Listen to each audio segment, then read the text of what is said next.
Unsold Teslas are piling up in parking lots and shopping malls and all kinds of places you'd never expect because the bad people said so and it must be true. We're back to counting cars in parking lots because that is how parking lot trutherism works. It's the end of the world you shall see, even when it isn't. I'm Brian. Welcome to Futuraza. Joining me, as he sometimes does, is Herbert, politely giggling in the background at my very clever joke. Sorry. Don't worry, it gets much sillier. You shall soon see.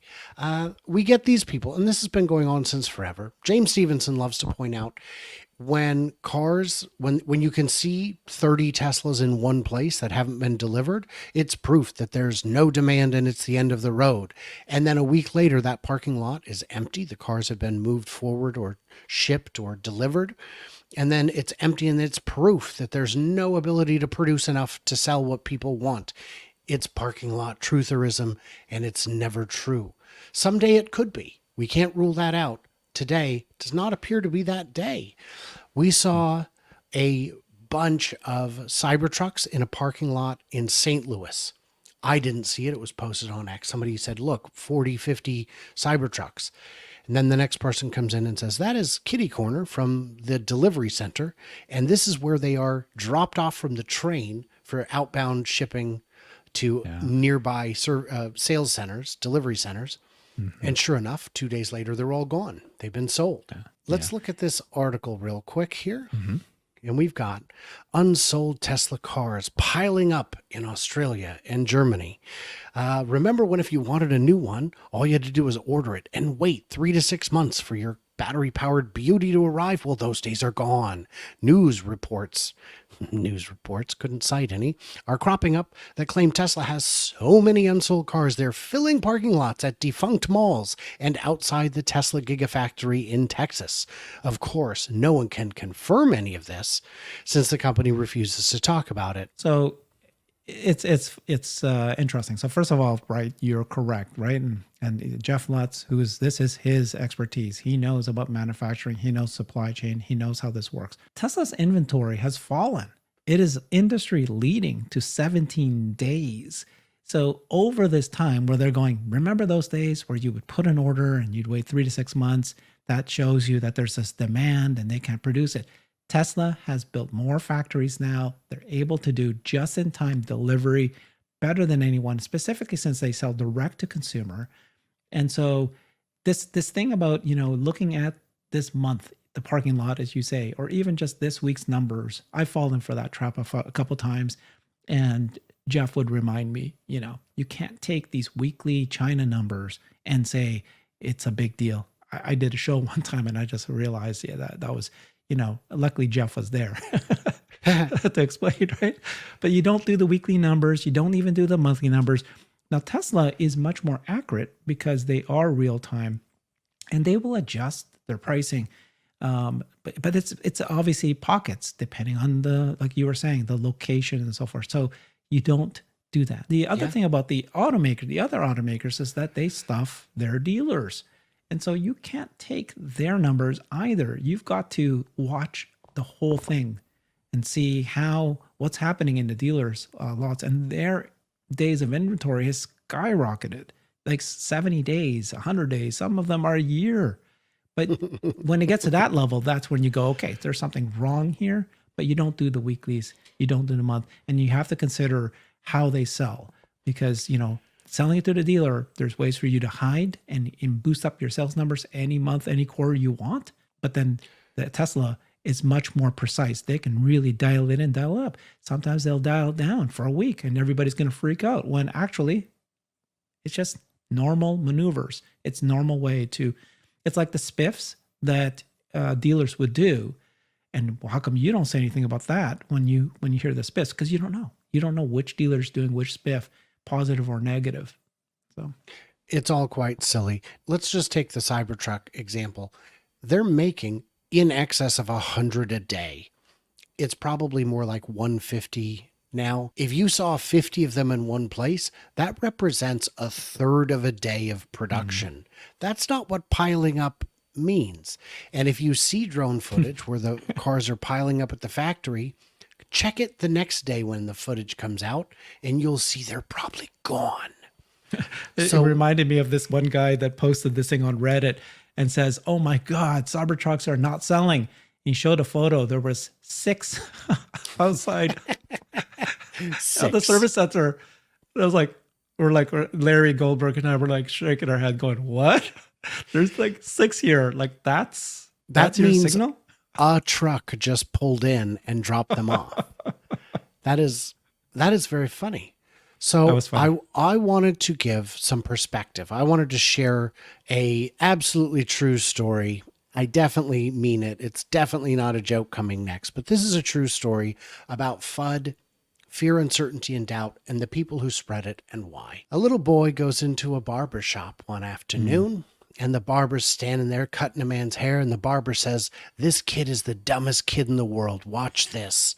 And he pulls out a dollar bill in one hand, and he pulls out 2 quarters in the other hand, and he says, "Hey, kid, take whichever one's bigger, you can have it." And the kid looks at it, and he grabs the 2 quarters.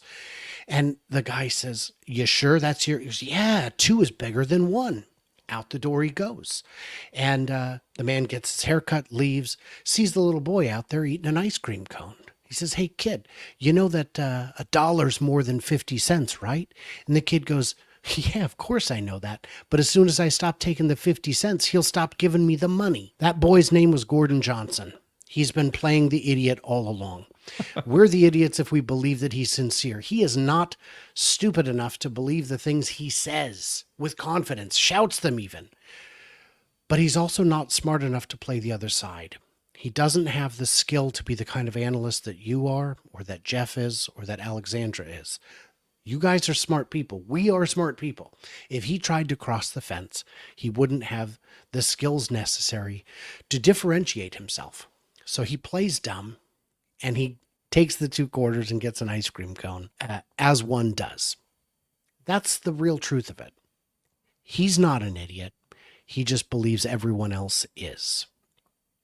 True story. True story. In that specific examples, it's clearly very clear at this point, based on listening to in that example, for example, him saying all these things, is it's not that he believes it's true. It's he's ulterior motives. Okay. Yes. Just leave it at that. Very simple. That this is not, "I've got another opinion than yours. Did you take this fact in consideration?" It's not.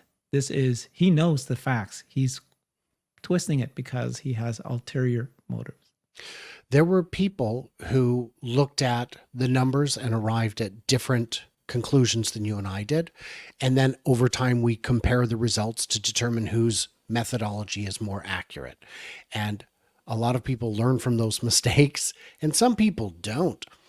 You know that someone like that is insincere because when he would put out quarterly projections for what Tesla's deliveries and sales, production and deliveries would be for a quarter, he would always come in at the highest end of the range. He'd say demand is done, production is terrible, and also I think they're going to beat estimates by 10%. Just so he could come back and say, they missed expectations. I expected 200,000. They only hit 193. How terrible. And of course, that would sometimes backfire because they would overshoot the mark and he would wind up accidentally being the most accurate. So which is it? You expect them to make a ton and they did, and that's bad? You can't have it both ways. But if you like ice cream and you want to buy it for somebody else's quarters, be a Gordon. I guess that's what I would say. We have fun around here, Herbert. Love it. I don't know if you know that. So yeah, there's going to be people, and by the way, let's jump over the article again real quick. There is, when we tried to ask the company, requests of you got a smiling poop emoji. Very classy, Elon. Now, I don't know that Tesla does that. I know X does that, and I don't think he tried contacting Tesla because I'm not aware of a PR email address that does anything. So I think that's a bit dishonest and classy. That's not what we're doing here. These reports of unsold cars are anecdotal and irrelevant. Tesla produced 433,000, but delivered just 386. And that's what you were talking about, where you were saying that the days of inventory, they're piling up, but they still have industry leading low numbers. I think it was, I don't remember if it was Fiat or Mini, but they got up to about a year of inventory, and they had so much inventory that it was becoming a critical problem. You don't drive by a Ford dealership and see that row of new shiny pickups out at the curb and go, oh boy, are they in trouble. No, that's what I expect to see is pickup trucks in front of the pickup truck store. Yeah, that obviously that number is ridiculous because there was several things that happened. The Red Sea crisis, there was the Berlin arson, and so they didn't sell, but then they built it as fast as they could in the last few weeks when they got back up again, and that's why the number is higher. Production's higher than delivery. It's taken out of context. You can say whatever you want to say, but it's not true. Right. And we have seen them working to unwind the delivery wave. This is part of how you do it. I saw one author who was saying, well, Tesla's days of inventory skyrocketed by, 300%. I'm like, what? And I looked and it's like, right, 6 days to 18 days. Right. Yeah. And 6 days is not healthy. You do not want to be as low as 6 days of inventory. That means you have no inventory. That means you are not able to move that you do not have enough cars, because it takes more than 6 days on average to ship a car. So that's not healthy. That's not sustainable. You don't want that. Even 30 days is still fine. I would argue that once you're getting past 2 months of inventory, you may be having a problem. But Tesla's very good at managing it. And anyone who has been to a Tesla sales center knows that the amount of real estate available to hold cars is substantially smaller than other dealerships whose goal is not to deliver cars, but to have every car sitting around so they can show them to people and hope somebody's going to want one. And then, of course, they hire the most high-pressure salespeople in the world to actually get you to buy them. And that works well, I guess, too. Looking forward to the day when that's gone. So guys, in the comments, what do we miss? What do we misunderstand? Leave it in the notes. Let me know. And everybody else, likes, subscribe, smack thumbs, all that good stuff. And stay tuned, stay juicy. And I cannot wait to hear from you, clever robots. Maybe when I'm home from my trip or later in my trip. I don't know. Check my schedule. I'm going to be all through the Southwest in coming weeks. So there you go.